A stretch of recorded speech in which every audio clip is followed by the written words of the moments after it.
Dalton's atomic theory. Yes? Anjana, Bhavika, Gayatri, tell me, what do you understand by Dalton's atomic theory? We study in junior classes as well, Dalton's atomic theory. So see, basically, what are the main postulates of the Dalton's theory?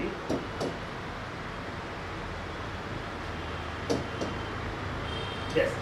So Dalton said that atom is indivisible. Atom is indivisible and it is the smallest fundamental particle of matter. Just like we have a cell, which is a fundamental unit of life. So according to Dalton, atom is the smallest fundamental particle of matter and it is indivisible. So matter consists of indivisible atoms. Okay. All the atoms of a given element have identical properties. It means that, for example, if I have an iron rod, so I am saying it is made up of iron atoms.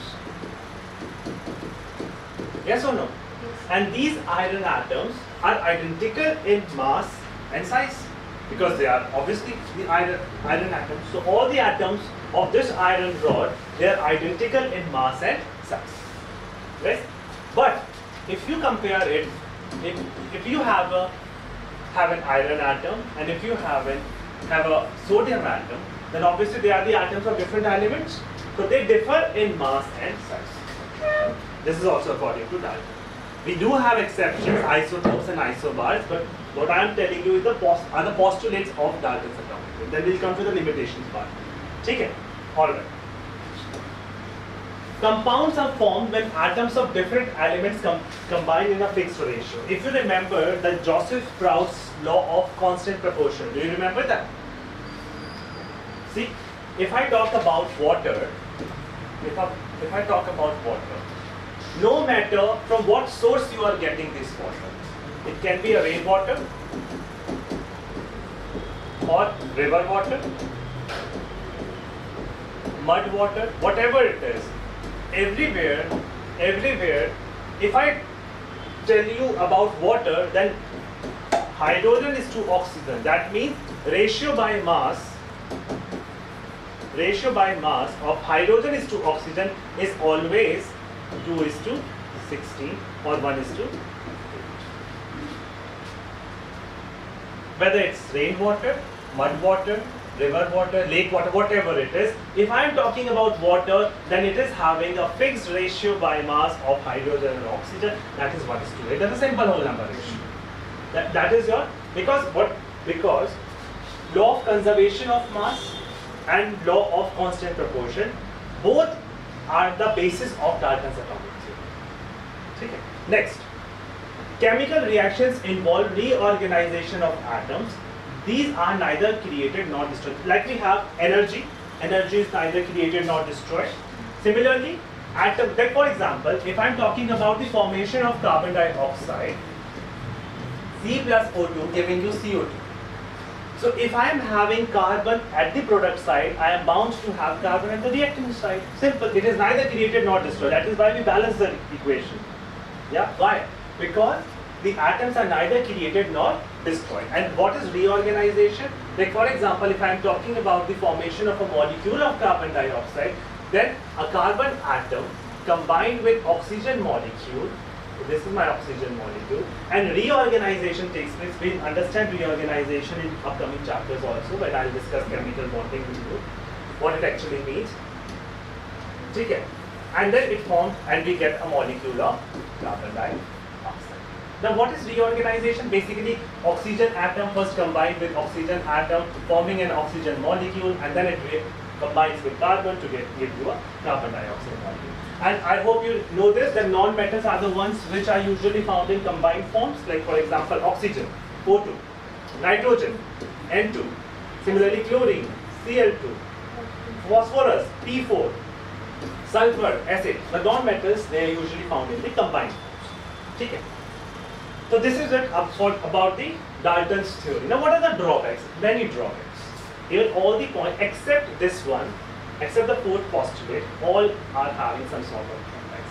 See, the indivisibility of an atom was proved wrong. Yes, we know that atom is for the divided into the subatomic particles, electron, protons, neutrons. So they are further divided into, that means indivisibility itself is wrong. According to Dalton, the atoms of the same element are similar in all respects. It's similar in all respects, but we have the concept of isotopes. Atoms of some elements vary in their masses and densities. The atoms of different masses are called isotopes. Like for example, we have chlorine. Similarly, we have carbon 12, carbon 13, carbon 14, 3 isotopes of carbon. They have the same atomic number. Atom of the same element, still they have different masses. So there was no, there was no concept of isotopes and isobars discussed. Then we have isobars. Dalton also claimed that atoms of different elements are different in all respects. But then we have isobars where they have the same mass number but different atomic number. That means they are the different atoms of different elements with the same mass, like argon and calcium. So they are isobars. At this point, that they combine in a fixed ratio, simple whole number ratio, no. If you go to organic compounds like sugar, we have C12H22O11. 12 is to 22 is to 11 is not a simple whole number ratio. Okay? So this is also a drawback. And this theory fails to explain the existence of allotropes. Allotropes, like for example, we have carbon. Carbon exists in the form of graphite, diamond, and we have fullerenes. Fullerenes, one of the example is C60, Buckminster fullerene. Then similarly we have phosphorus, white, red, black. Yes. We have sulfur, monoclinic, orthorhombic. So there was no discussion of allotropes. No discussion of the allotropes. Okay. Now since atom is divisible, so what are the subatomic particles inside the atom? Okay, we will study about that. What is electron?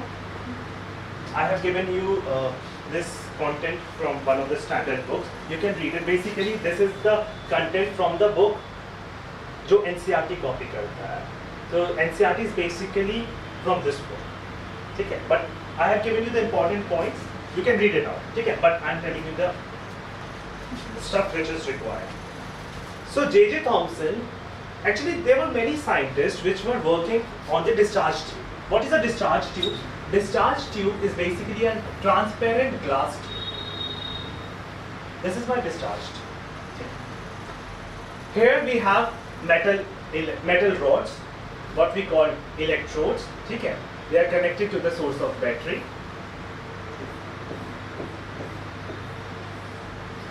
The one which is connected to the negative terminal, you know this is a battery, combination of cells. The one which is connected to the negative terminal, I am calling that cathode. And the one which is connected to the positive terminal, I am calling that anode. Okay, this is my discharge tube. And this voltage is very high, approximately 10,000 volts. Okay, and a gas is present inside it. For example, hydrogen. We'll see कि कोई भी gas आप अगर आप अंदर रख सकते हो सेम ही नेचर होगा. अभी हम आगे बात करूँगा. Suppose I have hydrogen at very low pressure. The pressure is nearly 0.001 mm of Hg.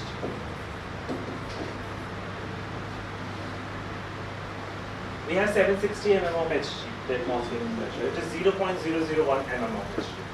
We have a vacuum tube, a vacuum pump to suck out the air. Okay. This is my vacuum pump to vacuum. Alright. And I have coated this thing with a fluorescent material. Example. ZNS. Okay. So coating of ZNS.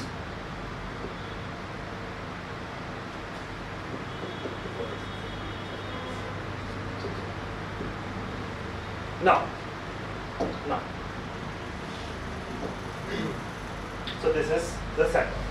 So what happens?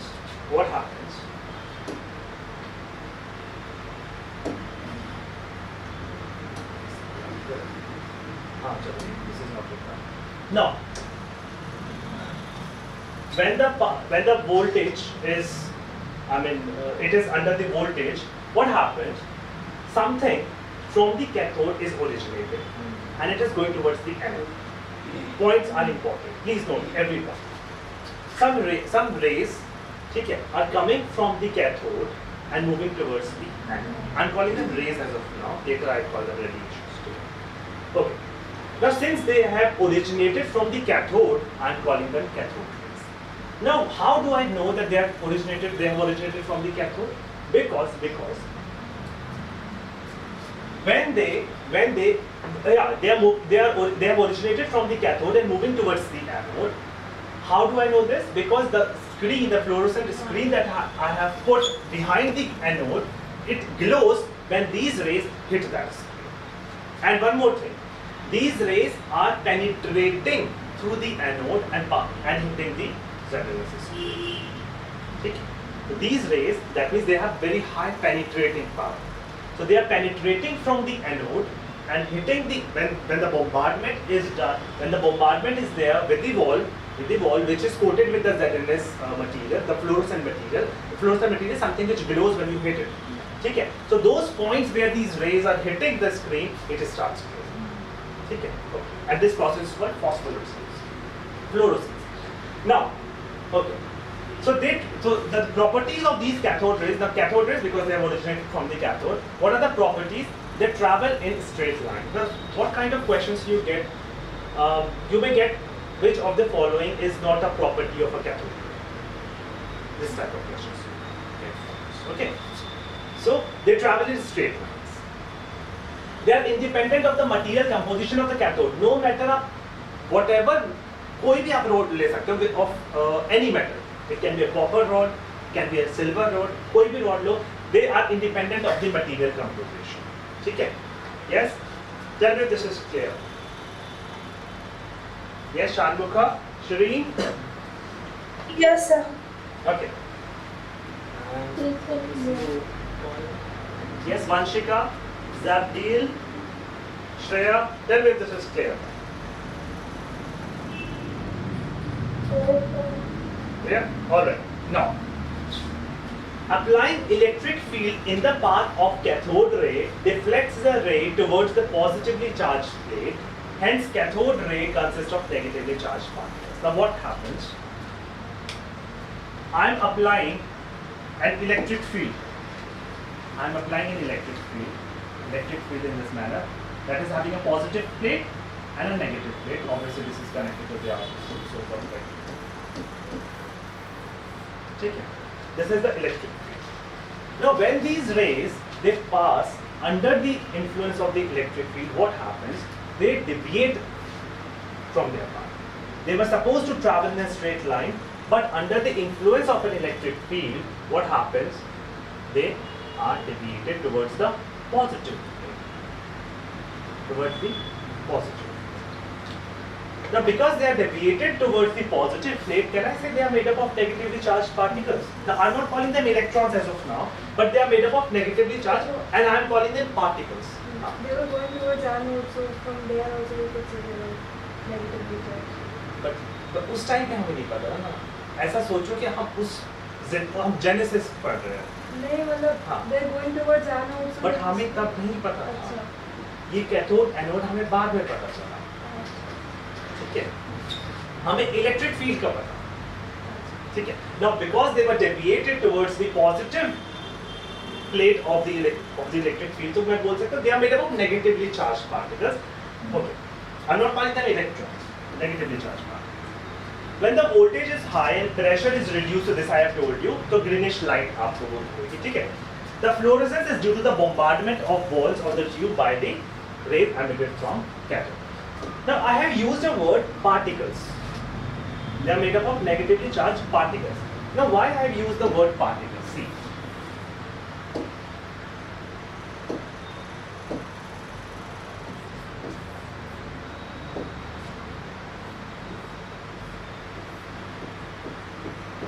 Now why I have used the word particles? Because they are traveling in a straight line. And suppose if I put a rotating wheel in their path, this is my rotating pedal wheel. Okay. What happens when these rays strike this wheel? It starts rotating.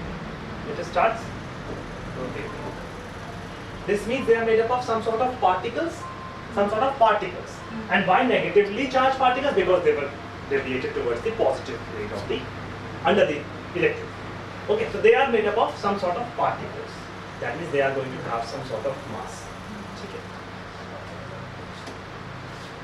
When cathode rays strike a metal foil, the later becomes hot. This indicates that cathode ray produce heating effect. That when it hits the anode, well, it was passing through the anode, whenever it hits the metal is basically the electrode. So it becomes hot. So that means it produces heating effect. They possess penetrating effect, that is they can easily pass through the thin foils of metal. That is why they were penetrating the anode and hitting the screen behind the anode. Now J.J. Thomson called these negatively charged material particles constituting the cathode rays to be electrons. Now, so these are the properties of the cathode ray. All the properties are important. Why was low pressure? Why was? Low pressure. Yes. The low to क्या high pressure क्या फिर हम क्या? Normal में क्या होता है? Because we are studying under vacuum, and vacuum means very low pressure.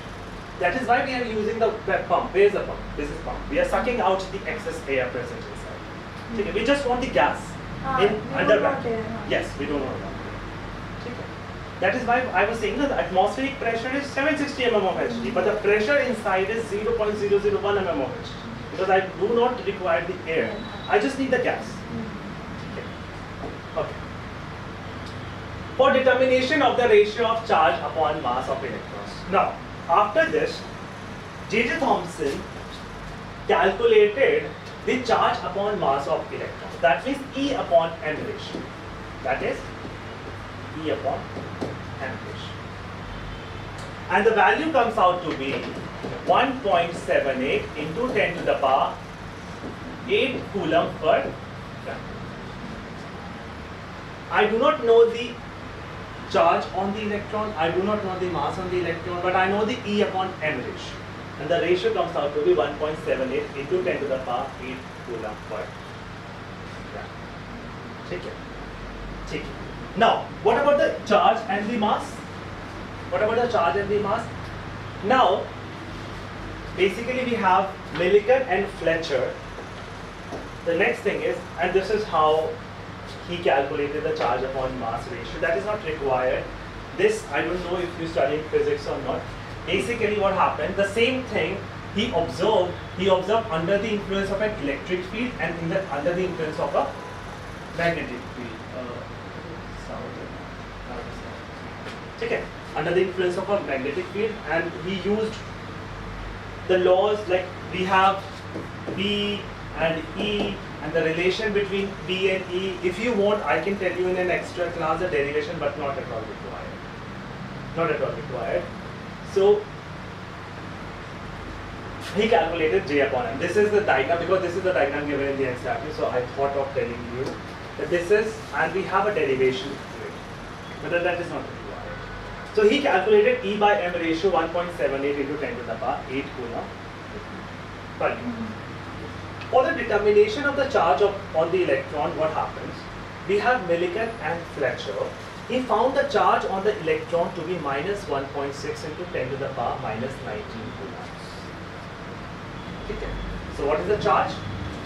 The charge on an electron is minus 1.6 into 10 to the power minus 19 coulomb. Okay. Now I have the charge, I have the E by M ratio, I can easily find out the mass. The mass comes out to be 9.1 into 10 to the power minus 31 kg. Okay. So the mass of an electron is 9.1 into 10 to the power minus 31. The remarkable thing, अच्छा कैसे निकाला? Again not required. Not required. You will study in physics. But I am telling you, roughly I am telling you, there is an atomizer. ठीक है? When you squeeze it, there will be oil droplets inside in the chamber. There's a hole, so the oil droplets will fall down. Okay. Now he observed the movement of these oil droplets, and there is a concept of critical velocity. That's fluid mechanics में आप पढ़ते हो ना, terminal velocity, critical velocity, all that he used because they are the physicists. So all that they used and they calculated the charge. Okay. We have the gravitational force, we have the buoyant force, we have the. So what does oil have to do with the charge? Because ये oil droplets उसने पढ़ा, तो अगर आपको इतना है तो आप go and study about Fletcher and Millikan. And in fact, you should have knowledge about it since you have studied the physics already in class 11th and 12th. This is like. नहीं होगा. Detail में नहीं. एक question में. हाँ, so question तो नहीं. But if you want, but I don't think so the derivation is required because if you have the knowledge of critical velocity, terminal velocities, I'm telling you, use the concept of buoyant force because this is liquid. Then we have the viscous drag, which is due to air. That is the viscous drag. Then we have the critical velocity, we have the terminal velocity. And using all that, he calculated the charge on the electron, that is minus 1.6 into 10 to the power minus 19. Okay. Next. The remarkable thing, this is important, the remarkable thing about the mass of the electron was that it was 1837 times smaller than the mass of a single hydrogen. Single hydrogen atom is proton. So basically the mass of electron is approximately 1/1840 times the mass of proton. The single hydrogen atom is proton. Another notable feature of Millikan's work is that it was clearly demonstrated that the electronic charge was quantized as opposed to the continuous value. Now what do you mean by quantized? Quantized means a fixed value.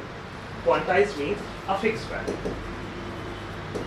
Let's say for example, I am saying that suppose if I am having one electron. If I am having one electron, what is the charge? The charge is 1.6. 1 into E. 1.6 into 10. If I have 2 electrons, the charge is 2E. If I have 3 electrons, the charge is 3. Or in general, if I want to write, the charge is N. Where N is 1, 2, 3 and so on and so on. Nowhere I have the value of charge to be 2.5. No. That's a quantized value. 1E, 2E, 3. In fact, अभी हम Bohr's model करेंगे, उसमें भी quantization plays a very important role. That energy of the orbits or shells are quantized. So if it is 1 electron, 2 electron, that means for example, if I am saying the energy of my first orbit is 2 electron volt and the energy of the second orbit is 4 electron volt, then I do not have the orbit of energy 3 electron volt. Because that is quantized. If it is 2, 4, then the third one is going to have 6, then 8, this one. Okay, so it is having a fixed value. Nowhere I have 2.5 fractional or decimal. We are from this class? So why so late? Sir.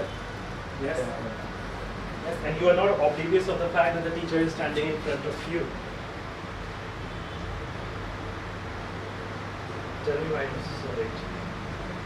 Sir, you didn't have a class before this? Is this your first class for today? No, sir. All right. So please, make sure you come on time. Okay? So it is having a fixed value. Okay. Then we move to the second subatomic particle, proton. Basically, Goldstein didn't give the name proton, but since this proton is a positively charged particle, I am calling it a proton. The proton word was given by Rutherford. Relax. In 1886, Goldstein discovered existence of positively charged rays in the discharge tube by using perforated atom. Similar kind of thing, but here, sorry, ये बता देता हूँ. We have a perforations in the cathode. That means it's a porous cathode. We have a pores in the cathode. Okay. Now, the same kind of thing, we have the high voltage and the pump is sucking out the air from inside. Okay, we have an anode, we have a cathode, and this is what happens. Now this time I am applying a coating behind the cathode to study the anode rays, because there is something which is coming from the anode and moving towards the cathode. But this time they are not, since they could not penetrate from the cathode, that is why I have made the perforations so that they can pass through the holes. Why? Because they have larger size. Okay. So when an electric field was applied, these rays deflected towards this is the same thing. These rays deflected. I'll tell you what. First of all, what are these positively charged particles? Thus, Goldstein concluded that an atom consists of positively charged particles along with the electrons. Why? Because they were moving towards the negative. These positively charged particles were named as protons by Rutherford, like I said. Canal rays. Now, why they're canal rays? That we have a dam and we have the checkpoints, वो barrages होते हैं. तो उसी में जैसे यहाँ से river आ रही है और इससे pass होके चल रही है, like from a dam, from the barrage. ठीक है. So similarly, I'm calling them canal rays or anode rays. Now, properties. They deflect towards the negatively charged plate because they are made up of positively charged particles. Now I'll tell you what are those positively charged particles. Those positively charged particles are basically the ions. That is why they are larger in size. They do not have that penetrating power that they penetrate from the metal rod. That is why I have made perforations. Okay? And yes, one more thing. See, this is my cathode. I have made the perforations like this. Okay. Now what happens? The rays coming from it. The ray which is hitting here is not passing through it. Now the ray which is passing through this, it will go and hit the screen. We have a screen. Now there will be a glow here, there will be a glow here, there will be a glow here. But this will remain as such. Why? Because no bombardment is taking place there, because of obvious reasons, because I do not have the force here. Okay.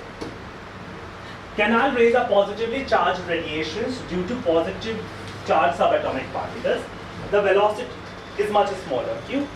Because the size is larger. They affect photography. This is a photographic plate. These rays can produce fluorescence. Yes, they are producing fluorescence. Unlike the cathode rays, this is important. The positively charged particles depends on the nature of the gas. Like I forgot to tell you. आप कोई भी gas, you take any gas, the ratio E by M is constant for every gas. But the ratio P by M, basically proton upon mass, is not constant. It's different for every gas. Why? Because the mass is different. Like for example, if I am talking of, say, we have hydrogen. So suppose if I am talking about H2 plus. This is having different mass. This is a positively charged and an ion. If I am talking about He2 plus, does it exist? He2 plus exists or not? He2 exists? He2? Bond order is 0. H2 does not exist. Then what about He2 plus? When it does not exist, why am I writing He2 plus? It should not exist, because when He2 is not existing, why am I talking about He2 plus and He2 minus? But they exist. I'll tell you the chemical bonding. Okay. Similarly, if I take neon, so every gas is having, like if I take not neon, because noble gases तब नहीं हमने study करी थी. Okay, so every gas is basically having a different mass. Yes or no? Having a different mass. So can I say that P upon M is not constant? Yes? Proton का mass. Yes? Sharmukha, tell me. Yes, but mass तो different है.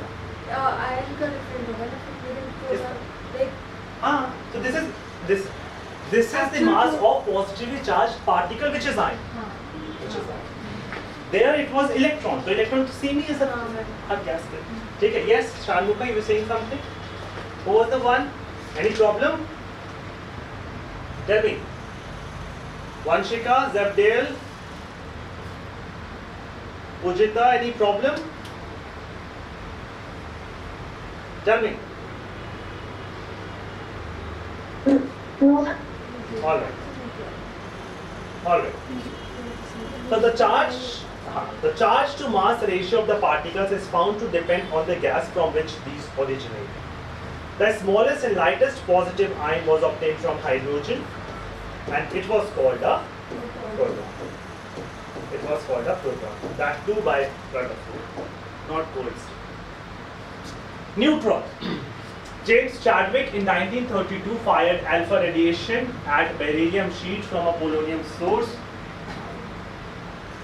So this is a polonium source, emits radiations. These are my alpha rays, alpha radiations coming from it. They hit the beryllium strip, thin beryllium strip. What happens? Some particles are originating from this. I call them chargeless. Why? Because they were not deflected from their path.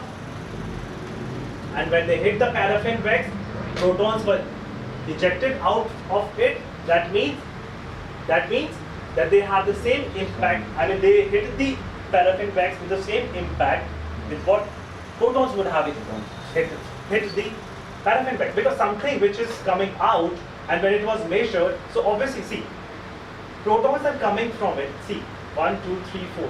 It is to make you understand that something of that intensity is hitting the paraffin wax that made protons to eject from it. So if protons are getting ejected from it, तो उसके जितना भारी भरकम किसी ने hit किया होगा तभी तो protons eject हुए. Yes. So masses of neutron and protons are comparable. अभी इस चैप्टर के लिए comparable ठीक है. जब difference आएगा मैं बताऊंगा कौन से चैप्टर में देखिए. अभी के लिए आप ये देख लो कि they are comparable. Now relative charges is -1, +1 and 0. Yeah, and the absolute charges are -1.6, and the plus of this is proton, and the mass is 9.1, 1.6. As of now, please take 1.67 for proton and neutron both for the numerical purposes.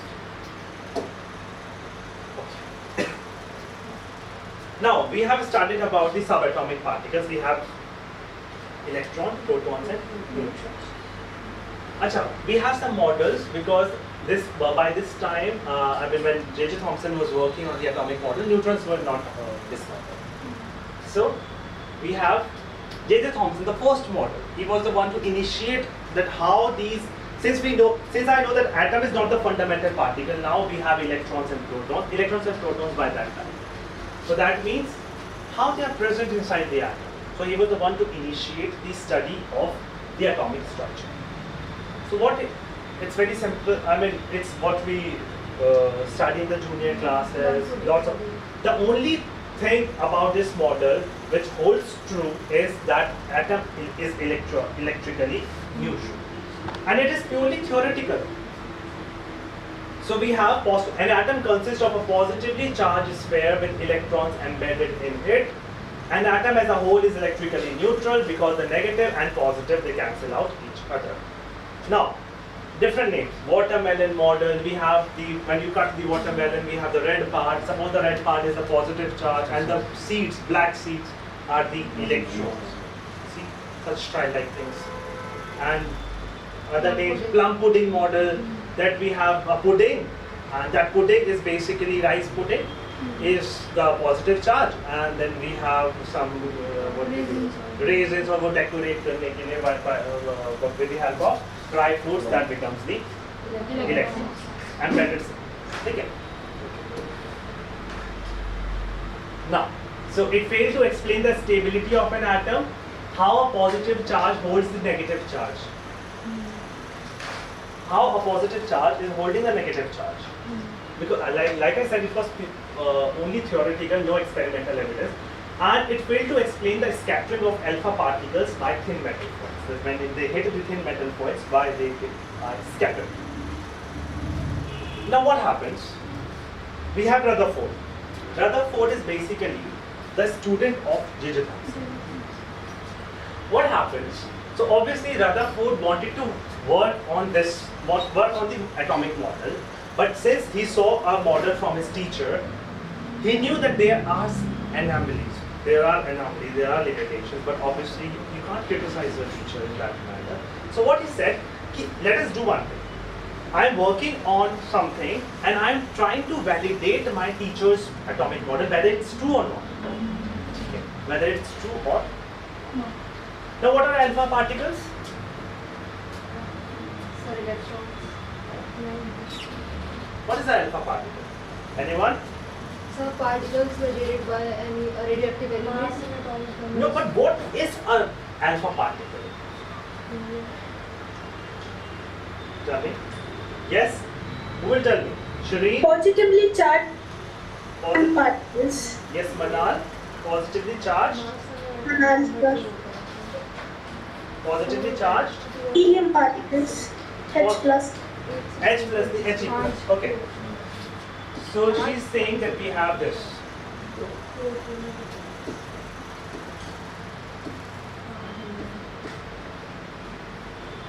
So Manal is saying that alpha particle is positively charged helium nuclei. Positively charged helium nuclei. What is the mass? 4. Okay, what is the mass? 4, which is obviously very high in comparison to an electron. Yes? So देखो, what Rutherford said, if this is the case, that electrons are embedded everywhere, when I hit the alpha rays to this, what happens? This atom will burst. Why? Because something so massive is hitting this, alpha particles. The mass is 4 units.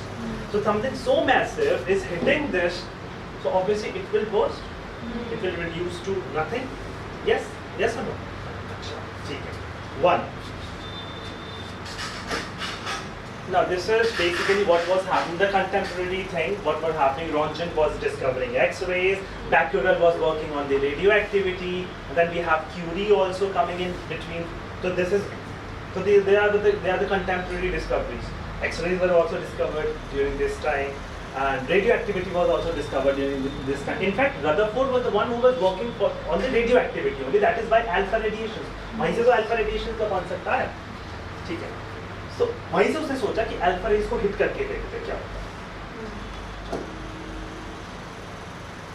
So gold foil experiment. Basically,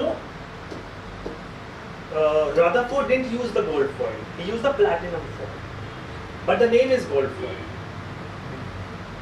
He used the platinum foil. ठीक है, चल. So Rutherford was already quite famous by this time because, like I said, he was working on the radioactivity. So he was, and having won the 1908 Nobel Prize in Chemistry for his studies on radioactivity. Before discovering this atomic model, he already won the Nobel Prize for the radioactivity work. The fact that certain compounds, particularly those of uranium, he means to say the radioactive element, actinoids, underwent spontaneous radioactive decay was discovered by Becquerel. ये तो Becquerel ने बताया था, Henry Becquerel, in 1896. देखो, 1896. Rutherford was the first to show that one of the 3 known types of radioactive decay involved the transmutation of an. What happens? A heavy nuclei converts into the lighter nuclei with the emission of alpha, beta, gamma radiation. The Rutherford was the one. Becquerel said that there are continuously something is coming out. The radioactive, what we call the radio waves, not radio waves. The radiations are coming out from the radioactive element continuously. What are those radiations? So Rutherford was the one who said that when we have a uranium, when you hit uranium by the fast-moving neutrons or whatever it is, then we have the fission of larger nuclei converts into the smaller nuclei. Uranium is a target. Then we have a projectile neutron hitting this. So we will study nuclear chemistry. Don't worry. Okay, now. So, like I said, that he didn't say that Thomson's model of an atom is a failure for obvious reason. He said that I am just validating it, whether it's true or not. क्या पता true हो जाए? where the electrons were evenly dispersed in this is what he said, Thomson, that electrons are evenly dispersed in the sphere of the positive charge. Check. Now what happens in the case of Rutherford? He have a radioactive element. I think he had radium. Emission of alpha particles from it. Alpha particles, when hit the gold foil or platinum. See, I have written platinum foil. This is from the standard foil. There it's written very clearly platinum foil. But I don't know why they have written gold foil. They changed it to gold foil. Platinum foil, what happens? So, most of the radiations, they pass straight. How I get to know this is my screen. This is my, and see, where they are hitting, that part is glowing. That means that something is hitting there, that part. Okay. Achha. So most of the radiations, they were passing undeviated and they are hitting the ZNS screen. Okay. A very few, like for example, if this is my solid mass, I am not calling it nucleus as of now. So this is my atom. Sorry, it's not spherical. Okay, this is my atom. So most of the radiations they pass undeviated. Obviously, यहाँ से तो जुड़ जाएगी ठीक है. A very few, a few like which hit this periphery of something, they were deviated by smaller items. And a very few, like 1 in 20,000, when they hit it, this is small mass, they retrace their paths. They bounce back, retrace their paths. Okay. Okay. These are the observations. What are the conclusions? These are the observations. Rutherford, what are the observations of Rutherford? Okay. So a beam of alpha particles was focused. Okay, observations by the majority of alpha particles struck the screen immediately behind the piece of metal foil as expected, but a number of alpha particles were also deflected or scattered at smaller angles, and a few, they deflected backward, like you said, bounced back. What are the conclusions? Atom is mostly empty. Yes, the most of the part of the atom is empty. No, I mean, I need to tell you something. You know, and obviously, it is of the order 10 to the power minus 2 meter, usually. कोई बड़ा हो छोटा हो, but this is usually the size. The radius of the atom is of the order angstrom, 1 angstrom, 10 to the power minus 10 meter. And nucleus to be ion. So most of the space in the atom is empty. इतना छोटा radius है, फिर भी most of the space inside. I want to tell you how small the nucleus is. That's why I've written it. Then most of the alpha particle passes straight. Most of the space is empty. And one more thing. Most of the space is empty, and it is hitting the wall. I mean, it is hitting the screen. That means they have very high penetrating power also, alpha radiation. In fact, they have the highest is obviously gamma radiation, but they have high penetrating power. A few positively charged alpha particles were deflected. The deflections must be due to the yes. Nucleus is positive. Nucleus is positive, and alpha rays are positive. Positive repulsion. Due to an enormous repulsive force showing that the positive charge of an atom is not spread throughout the atom, but it is concentrated in a very small volume. And that is hard. Also. The calculations by Rutherford showed that the volume occupied by the nucleus. तो देख लो. तो जो calculations हुई उसमें पता चला कि जो radius of nucleus is of the order 10 to the power minus 15 meter. Femtometer. 1 femtometer. So see, compared to the total volume of the atom. On the basis of above observations and conclusions, Rutherford proposed the nuclear model of an atom. Why nuclear? Because it led to the discovery of a nucleus. So I can also call it nuclear model of atom. Okay. The positive charge and most of the mass of the atom was densely concentrated in an extremely small region. This very small portion was called nucleus by the Rutherford. The nucleus is surrounded by electrons that move around the nucleus at a very high speed in circular paths called orbits. He said we have a nucleus, yes, and we have a circular orbit, circular paths and orbits. Orbits की बोला उसने, ठीक है? Suppose how many orbits and how many electrons are revolving, no information about that. So I'm drawing only 2 orbits. So he said that electrons are revolving around the orbit in the around the nucleus in the circular paths or orbits, and at a very high speed. Now, how many orbits are possible around the nucleus? How many electrons can be accommodated in a single orbit? Can an electron in a lower orbit go to the higher orbit? No information. That is the limitation of Rutherford model. It didn't tell you. One more, that the atom should collapse. हाँ वो आ रहा है. हाँ, atom should collapse also. So that is also because he didn't tell you about the orbits, because he said that there are the circular paths में something is moving around the nucleus, but how many electrons can be accommodated in a single orbit? So basically he didn't have information about that. If he had the information, so obviously he would have attended to the limitation what Maxwell pointed out. I'll come to it. Now what is the atomic number? So suppose this is my element, any element. So this is my Z, this is my A. Where A is your mass number and Z is your atomic number. Atomic number is basically the number of electrons or number of protons. Yes or no? And A minus Z is basically the number of neutrons. Mass number minus atomic number is neutron. Okay. Isobars, isotopes, you already know. Isoelectronic species which have the same number of electrons. Like for example, F negative, how many electrons? 10. 9 plus 1, 10. And we have O2 negative, how many? 10 again.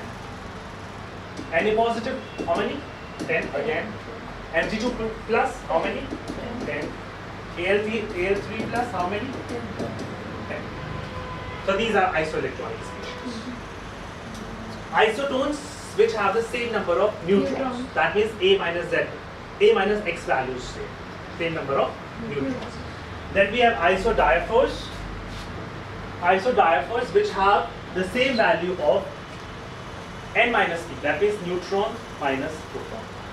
Like for example, we have uranium 92, 238, and we have thorium 90, 234. तो आप देखो अगर आप इसमें neutrons निकालो, protons तो 92 है, so N minus P will come out to be 54. अब यहाँ लिखा है तो मैंने बता दिया. This minus this is neutron, and here also you will find the neutron 234 minus 90. So यहाँ लिखा है 238 minus 92, 234 minus 90, and protons is 90. So when you find N minus P, that will come out to be 54. So since they have the same, N minus P value, so they are called isomers. This is basically we do in nuclear chemistry. Drawbacks. Now your drawback, what you say? सब कुछ ठीक चल रहा था, but then we have actually Maxwell came into picture. Maxwell was working on the electromagnetic radiations. So Maxwell came into picture and he said that classical mechanics says that if we have a charged particle and another charged particle, oppositely charged particle, is moving around this charged particle at a very high speed, so first of all it is accelerated. It is under acceleration. Also, when it is moving at a very high speed, then there will be a time, and yes, one more thing, when such thing happens, then the particle, the charge which is moving emits radiations at every point. When it is moving around the oppositely charged particle, it emits radiations. Right. Will come to emit radiations. Now you tell me why. Since you have studied physics, have you Tell me, haven't you? Tell me. Why the oppositely charged particles, when a positive charge, there's a negative charge revolving around the positive charge, it emits radiations, right? You tell me. Physics. Who teaches you physics? Teaches it? But I'll tell you after finish. I'll tell you. Okay. So when a charged particle, that is electron, revolves around a positive charge nucleus, it needs to be accelerated, and yes. And according to electromagnetic theory, it says that whatever I said, that it should emit radiations at every instant. If this is the case, then there will be a time when no energy left with the electron which is revolving around the nucleus, yes, and it will, instead of the circular motion, it will slowly be following the spiral path, yes. So if this is the nucleus, this is the electron, so slowly and gradually it will be fatigue, it will have a fatigue and emitting radiations, losing energy, and finally falls into the nucleus. If such thing happens,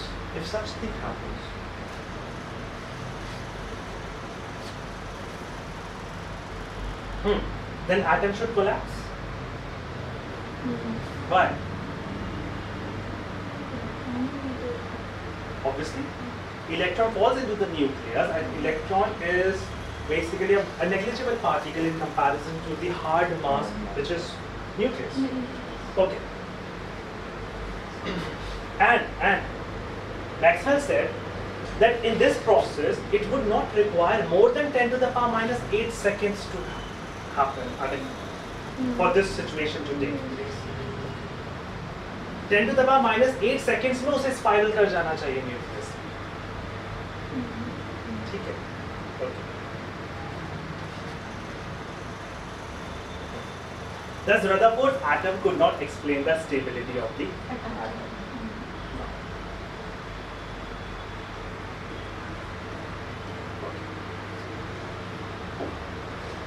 Another serious drawback.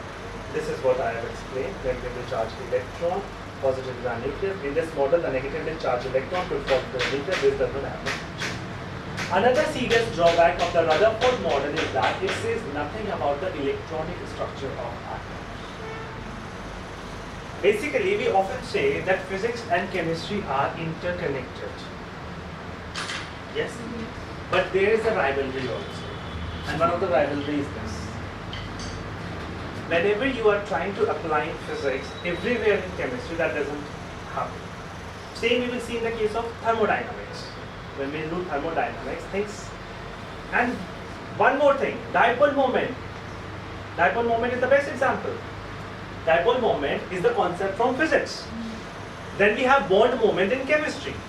And we say that it is a vector quantity, which is also from physics. And we say if it is a vector quantity, it is having a magnitude, it is having a direction. And if it is having a direction, we have to define that direction. We define it from a negative end to from a positive end to a negative end. Whereas in physics, we define it the other way around. Yes, and one more thing. Your question is absolutely correct. But you know what happened? Classical mechanics failed. That is why we moved to the quantum world. In this chapter, after this, this is the whatever we said. I consider this as a part of general science, not even chemistry, because this is a recapitulation to what we have already studied. But after this, when we move to Bohr, the real chemistry comes. Because Bohr ke liye, it was just an introduction in junior classes. But here we will have, and slowly and gradually we are moving towards the quantum field. Quantum field is basically you are entering inside the atom, more deeper. We have the shells ke bhi andar chalega, we have the subshells, we have the orbitals. And till of your level, we have entered till orbitals. But if you ask me, we have entered even more deeper. ठीक है, चलो. So classical mechanics failed in chemistry. Now, so so Bohr was the one who attended to these limitations. Okay. Basically, Rutherford's model is not a failure, first of all. Now the Ford's model is not a failure, except this limitation. Everything is correct. Everything was correct. Yes, electrons revolve around the nucleus in the circular orbit. It's absolutely correct. Just like we have a. You will tell why they emit radiation. You will tell me in the next class. You will tell me in the next class. Okay, I know about chemistry. I am not accepting the classical mechanics. So is it that it's an accelerating particle towards This is true. This is true. Oh, yes, sir, you can do So it. is it that it is an accelerating particle towards the nucleus, so while emitting the radiation, the mass is falling down, so the Absolutely. particle is accelerating. Absolutely correct. It's not that. It is absolutely correct. So जब किसी का mass छूटेगा, तो That is what I said, but I stopped in between when I said that it is under acceleration. Then I stopped it there because you were getting confused. So I didn't use the word acceleration. I said ki whatever is required in my subject. Then you can explain it. Please explain it. So बाद में explain करेंगे. No, she will explain it. She is absolutely correct. नहीं बाद में वो समझा देगा. But what to explain, Sharvi? She explained very well. This is the reason. That is why I haven't used this word. It is clearly written. It needs to be accelerated so as to keep it moving in the circular orbits. Yes, and whenever it is acceleration, and whenever it is an acceleration, there is a loss of. There is a loss of. Okay. Tell me if this is clear. Okay. Next. Okay. So any problem? You still have time, right? So Rutherford didn't tell anything about the orbits. How many orbits are possible? How many electrons can be accommodated in these orbitals? And like not orbitals, these orbits. And can an electron from the lower orbit go to the higher orbit? No information. Then comes the Bohr. Bohr said that it is absolutely true that we have a nucleus. We have the circular path. Bohr used a different word, obviously, because he has to be different from the lot. So he used the word shell instead of orbits. We have a different shells, a different orbits. And yes, electrons do revolve around the nucleus in these shells.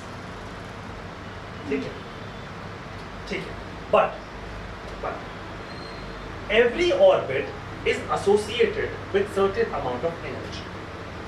It means that if an electron possesses that much energy, like for example, if the energy of this is 2 electron volt, like I said, and if this is 4 electron volt, and if this is 6 electron volt, then first of all, these orbits are of fixed energies. देखो, अगर कुछ चीज नहीं हो रही है तो obviously आप बताओगे ना क्यों नहीं हो रही है, तो वो इसीलिए तो नहीं हो रही है क्योंकि वो फिक्स्ड एनर्जी के साथ रिवॉल्व कर रहा है. Electron is revolving in a particular orbit with a fixed energy. 2 electron volt के साथ ही it keeps on revolving unless you provide an extra source of energy, external energy. Obviously external energy you will provide. So now one more thing, electron in this orbit, suppose it is moving with 2 electron volt energy. It keeps on revolving around the nucleus with 2 electron volt of energy. Now you are heating the sample. What happens? Energy will increase. Energy becomes 3 electron volt. Will it jump to this level? Energy becomes 4 electron volt. Will it jump to the next level? Yes, it will jump to the next level.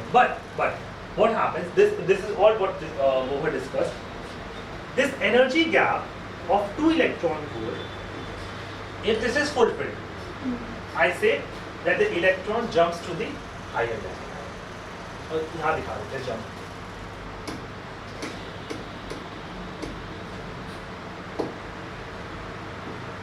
This energy gap, if this is fulfilled, the electron jump from the lower level to the higher level. Higher level. That means you're exciting the sample. You're providing heat to the sample. But you're exciting the sample, so electron gets excited. Okay. Once the electron gets excited, now you compare it with yourself. Suppose if I give you a Mercedes car today, obviously you will. Sure? Okay. So I would have if I could have. And you will be very happy. Very happy.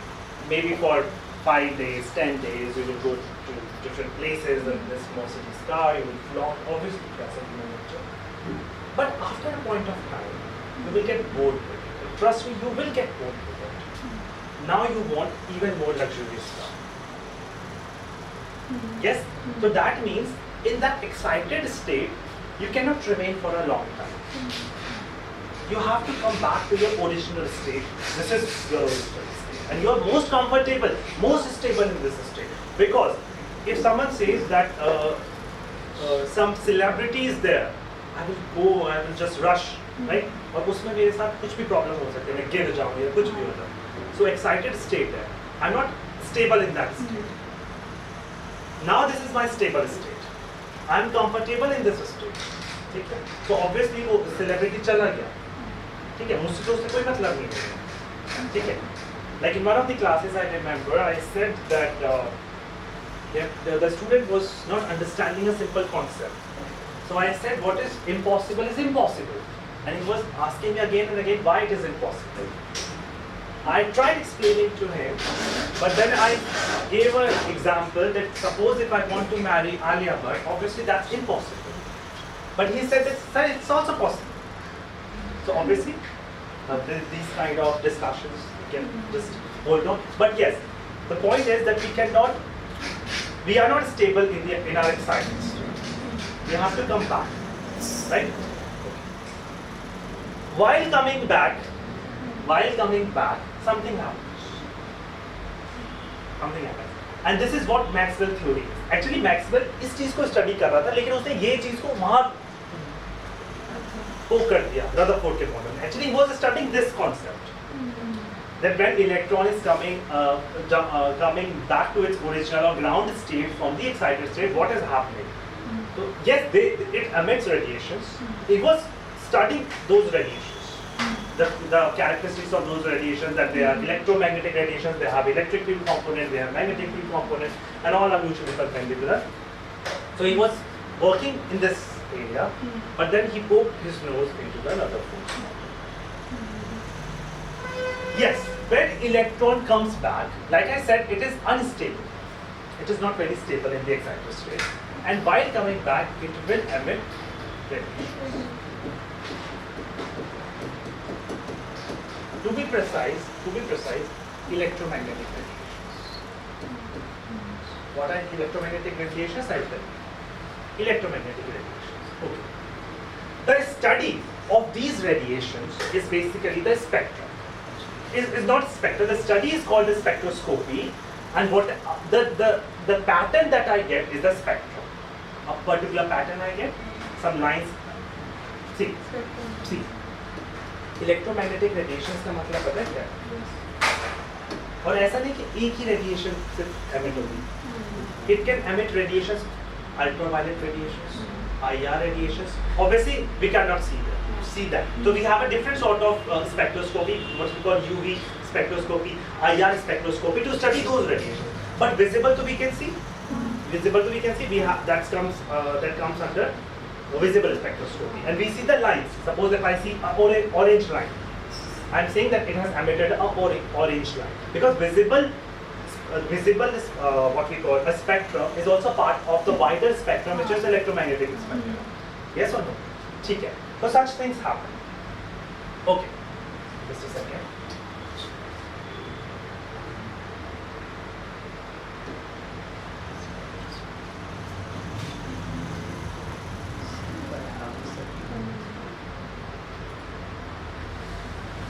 Now this chapter is getting very interesting. अब आ जाएंगे.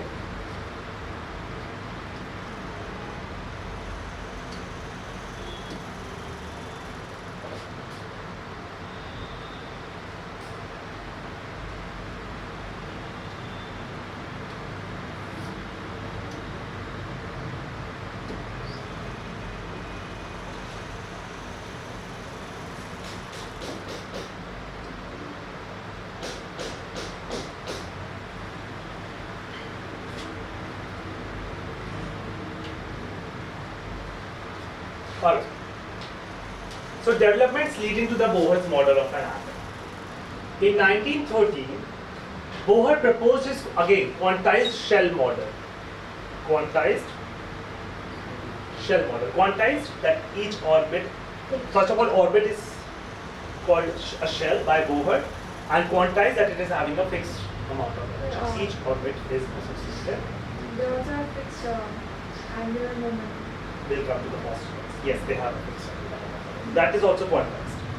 Quantization of energy, quantization of angular momentum, everything will be there. I'll come to that while discussing the postulates. Abhi to I am just building up the Bohr model. Bohr model to we'll discuss much later. I'm just building up the Bohr model. What were the things that led to the Bohr's model, development of the Bohr model? The motion of the electron in the Rutherford model was unstable because according to classical mechanics and electromagnetic theory, any charged particle moving on a curved path emits electromagnetic radiation, thus the electrons would lose energy and spiral into the nucleus. To remedy it, the stability problem, Bohr modified the Rutherford model by requiring that the electrons move in orbits of fixed size and energy. And he said that the energy keeps on increasing if you go from the lower orbit to the higher. We'll discuss it. The energy of the electron depends on the size of the orbit and is lower for smaller orbits. But the energy is lower for smaller orbits. That is why, see, when I say less energy, that means more stability. The first orbit is having the least amount of energy associated with that, means it is most stable. That is why electron tries to remain in the first orbit. In the case of hydrogen, obviously. मतलब lower orbits में रहना ज़्यादा पसंद करते हैं, ठीक है? हाँ, बताओ. The energy of an electron depends on the size of the orbit and is lower for smaller orbits. Radiation can occur only when the electron jumps from one orbit to another, and when it comes back, it emits radiation. The atom will be completely stable in the state with the smallest orbit. The stable, most stable means least amount of energy, and which is associated with the smallest orbit. That is the first orbit. Junior classes में उनको K है, more तो K orbit basically.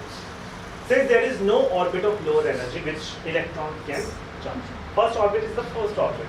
So नीचे कोई orbit तो उसकी energy minimum energy और most stable. Electron उस state में most stable और उसी को मैं बोलता हूँ ground state. उसके बाद सारी excited states. Two developments played a major role in the formulation of Bohr's model.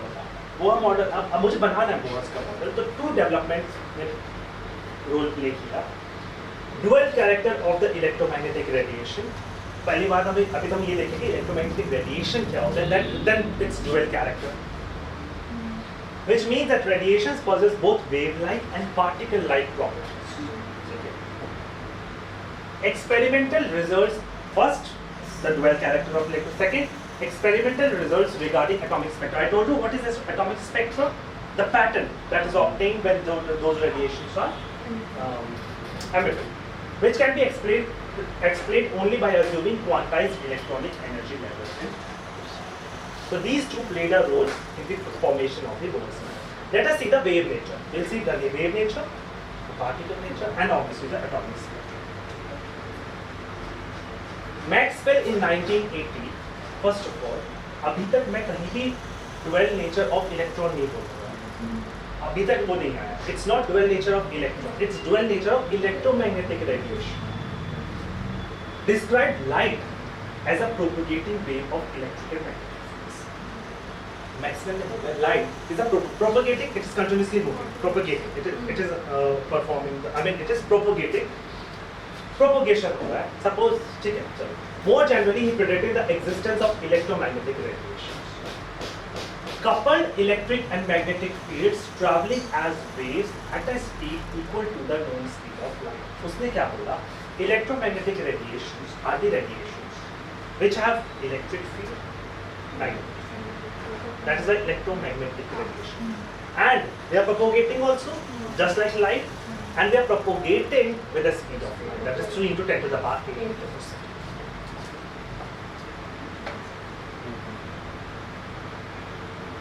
second. He suggested, Maxwell was again the first to reveal that light waves are associated with oscillating electric. Oscillating? This is my light wave moving. ठीक है? It is associated with a wave. ठीक है? Electric field.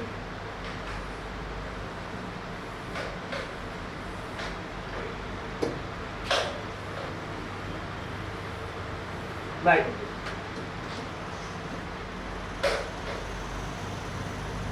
अब देखते जाओ, मैं ऐसे ही electron के केस में भी बना हुआ है, वो भी उसके बाद ही वेव नेचर होता है, ठीक है?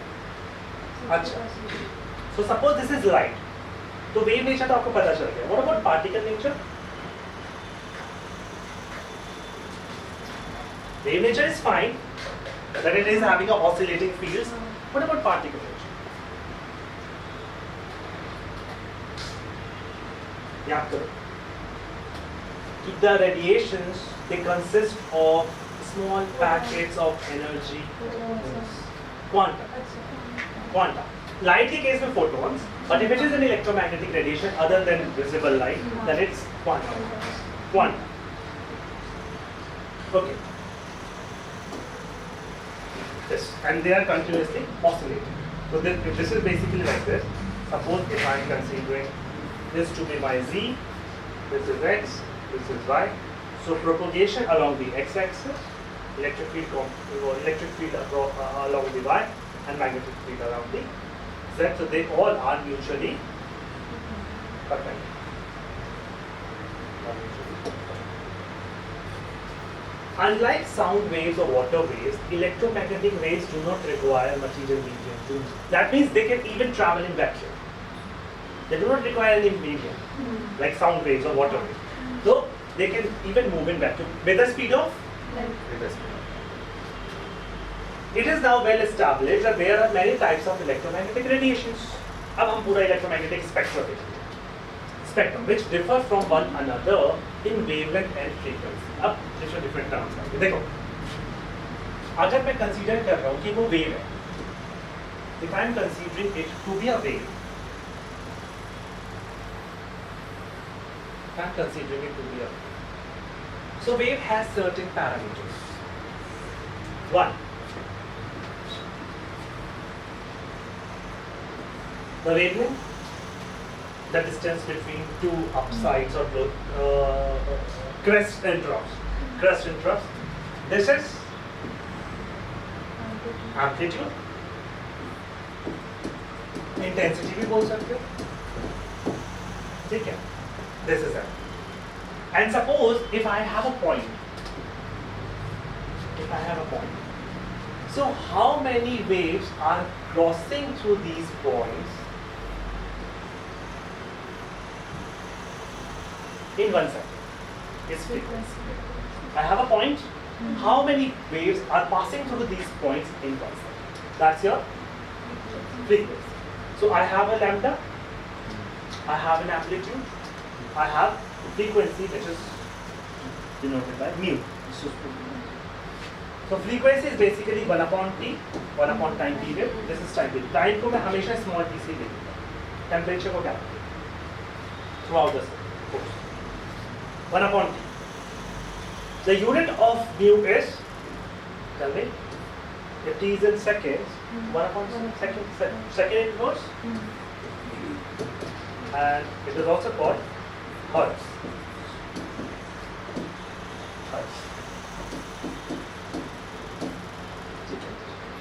Lambda, it's a distance, so we measure it in meters, but since we are dealing at the atomic levels, so meter की जगह हम use करते हैं, we use picometer, 10 to the power minus 12 meter, nanometer, 10 to the power minus 9 meter, angstrom, 10 to the power minus 10 meter, and so on. Because we are dealing at the atomic, we are at the atomic level. Yes? Yes, Reshma, clear?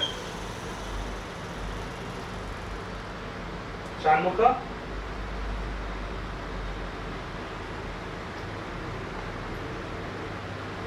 Alright.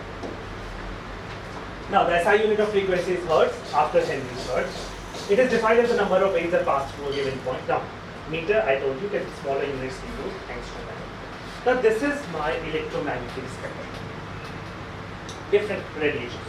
radio waves, microwaves, infrared, visible, ultraviolet, and then we have gamma, X-rays, gamma, cosmic and gamma. Okay. This smaller portion of a wider spectrum is my visible spectrum. What is the wavelength range? 400 nanometer to 700 nanometer.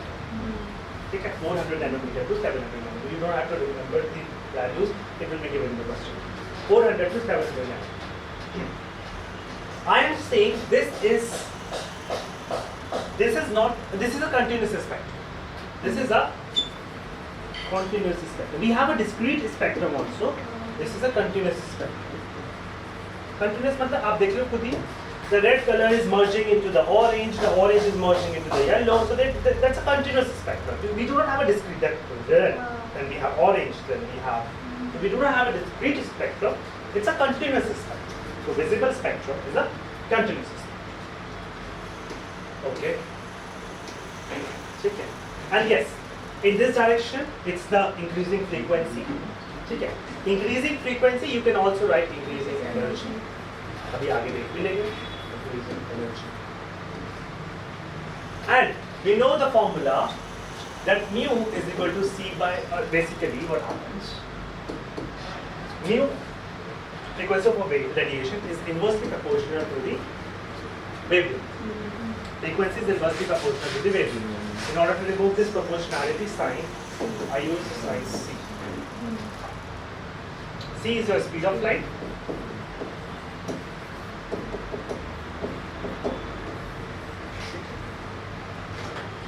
Now, in the case of radiations, we use one more parameter, and that is your wave number. That is your wave number. So instead of wavelength, we define it in terms of wave number, which is mu bar, and it's a distance. It's a distance. It is 1 upon lambda. So the unit is per meter, or per centimeter, or per nanometer, whatever it is. Now, so this is continuous spectrum. All right. And in this we have increasing wavelength and this increasing energy of frequency. The blue color is having the most frequency, red is having the least. And red is having the maximum wavelength. That is likely to the stop signal. बचाने teachers सबसे पहले वही था. आपको बताया था? In schools. So in vacuum, all electromagnetic radiations, regardless of wavelength, sorry, UV हो, IR हो, visible हो, gamma हो, सब travel करेंगे at the speed of in vacuum. This is called the speed of light. तो ये relation मैंने आपको बताया. ये C, ये बताया तो mu is equal to C by lambda. So C is equal to lambda. So this is about the wave nature. If there is a wave associated with a radiation, then it is having a wavelength, it is having a frequency, it is having a wave. What about the particle nature? Particle nature ke liye we have Planck's quantum theory. Here we will discuss the black body radiation. We will discuss the photoelectric effect. Do we have time? No, Don't have time? sir. Do you have a class after this? Yes. Which class? Bio. Bio class. So if it's going to have in physics class, I will have taken for that in science. Alright then. Thank you so much. Thank you. You take care. We'll continue from here. Yes.